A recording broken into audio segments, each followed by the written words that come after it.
You really should consider green tea. It is absolutely fascinating. Love technology? Subscribe to Explainer 99.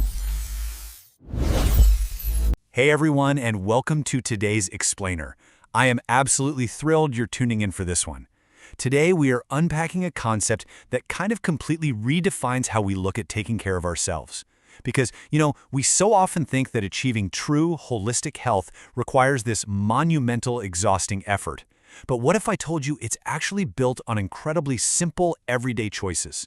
Today, we're going to break down the science behind how your daily routine is actually your ultimate medicine.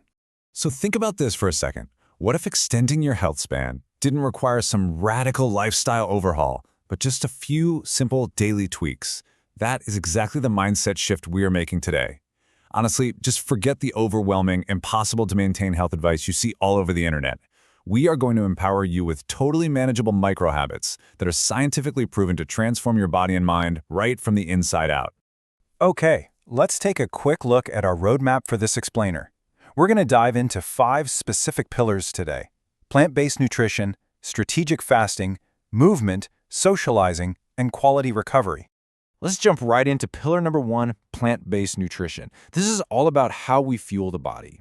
Because food is literally foundational information for our cells, we are setting up our first hero habit right out of the gate. And if there's just one simple addition you make to your diet, you really should consider green tea. It is absolutely fascinating why green tea boosts health so effectively. When you drink 3 to 5 cups of the stuff a day, you are literally arming your cells for battle. It is packed with a specific type of polyphenol called a catechin, specifically one known as ECGC. Now, these antioxidants actively prevent cell damage, which is huge, but it goes way beyond that. Green tea has actually been shown to positively influence your metabolism, boosting fat burning, especially when you pair it with a workout. And get this, it totally targets the brain. Compounds like caffeine and L-theanine found in the tea improve your cognition, mood, and memory, all while lowering markers related to Alzheimer's disease. So from protecting against abdominal obesity to defending against heart disease and some cancers, green tea is just a total powerhouse habit. It works on a cellular level to legitimately help you live longer. And this brilliantly illustrates the nuance of how we feed our bodies. A super fascinating 10-week clinical trial over at Stanford illustrates this perfectly. Researchers compared healthy adults eating either a fermented foods diet or a high-fiber diet. The results were honestly stunning. The group eating fermented foods, we're talking yogurt, kefir, kimchi, they saw a rapid increase in their overall gut microbiome diversity. And they actually showed a decrease in 19 different inflammatory proteins in their blood, including interleukin-6, which is heavily linked to chronic stress and diabetes. But on the flip side, the high-fiber diet group saw their microbiome diversity remain mostly stable, with no immediate decrease in those inflammatory proteins. It just goes to show how insanely quickly fermented foods can completely remodel our microbiota. Ultimately, fully embracing a plant-based diet means you are flooding your system with essential fiber, phytochemicals, and antioxidants. So why does this matter? Well, because these specific nutrients are exactly what your body uses to neutralize free radicals. Those are those unstable molecules that throw your entire body off balance and cause tissue damage. By resolving that inflammation, these plant-based foods directly support your immune system. It's like giving your body the tools to actively recognize and fight off infections and even mutated cells way before they can progress into severe diseases like cancer. Moving right along to pillar number 2, strategic fasting. This is all about the timing of your meals. So we've talked about what to eat, but now we need to transition over to when we eat, because that gives your cellular health a serious upgrade. Expert researcher Courtney Peterson notes that intermittent fasting actively lowers oxidative stress. And guys, that is a massive deal, because oxidative stress directly causes cell damage and plays a huge role in devastating conditions like cancer and heart disease. Her studies show that people using this method can safely drop the equivalent of about 250 calories a day, which is roughly half a pound a week, while simultaneously improving crucial biomarkers of aging. It even helps fix their circadian rhythms. So let's clearly define what this actually looks like in practice. Intermittent fasting generally means eating your regular meals during a specific shortened window. So, for instance, maybe between 8 a.m. and 4 p.m., and then you just fast for at least 16 hours a day. It is such a simple scheduling tweak, but it has profound biological effects. I do want to note, though, actually this is super important, because it can alter your body's sodium and water balance, and most importantly, your blood sugar. Anyone with diabetes absolutely must consult a doctor before trying this, just to ensure your medication is safely adjusted. Okay, on to pillar number 3, movement. Time to activate the body. All right, so we fueled up and rested our digestive system. Now it's time to actively use the body. Just moving your physical body acts as this powerful, immediate medicine.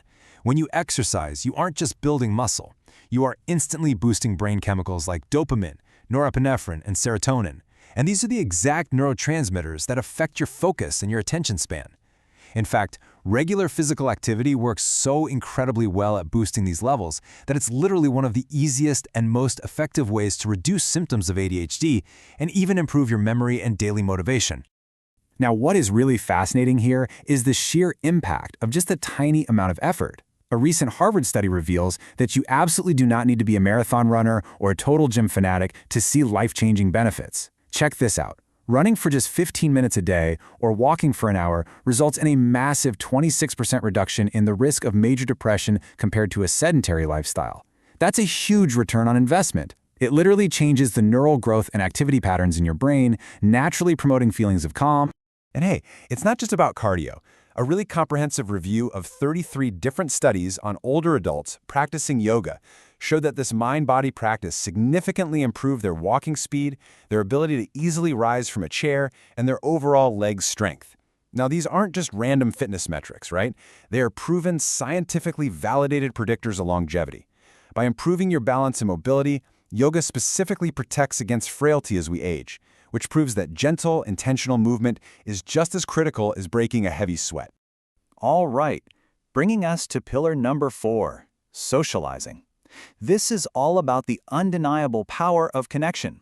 It is time to shift our narrative away from just physical exertion, because true holistic health relies heavily on human connection. I really want this next statistic to just sink in for a second. 50%. According to the CDC, people with stronger social bonds have a 50% increased likelihood of survival than those who have fewer social connections. Think about that. The people you spend time with literally keep you alive longer. No joke. So, the crucial point we need to make here is that loneliness isn't just an emotional state. It actually acts as a very real physical stressor that can weaken your immune system and bump up your risk factors for heart disease. But socializing, it actively protects the body. It drops your blood pressure and reduces systemic inflammation. It triggers the release of stress-relieving endorphins just like a really hard workout does. Regular social interaction even slows down cognitive decline by constantly exercising your mind, and it naturally encourages you to make healthier lifestyle choices, simply because you're influenced by the positive habits of the people around you. And finally, pillar number 5, quality recovery, the magic of sleep and vitamins. This right here is where all your hard work actually pays off. I want you to think of recovery as the ultimate tool that seamlessly ties all your other healthy habits together. And obviously, we cannot talk about recovery without talking about getting a full 8 hours of sleep.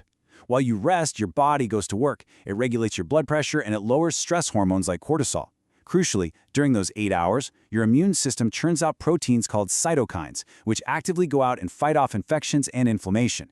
Insufficient sleep, it disrupts your hormones, totally messes with your glucose metabolism, and skyrockets your vulnerability to chronic diseases like diabetes and obesity.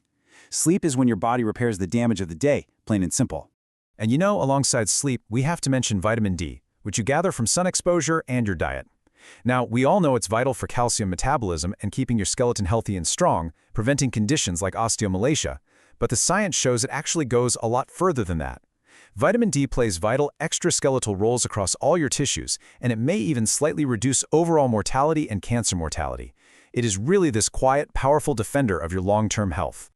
So there we have it. We've walked through the 5 pillars: plant-based nutrition, fueled heavily by the amazing antioxidants we talked about in green tea, strategic fasting, joyful movement, deep social connections, and protective recovery.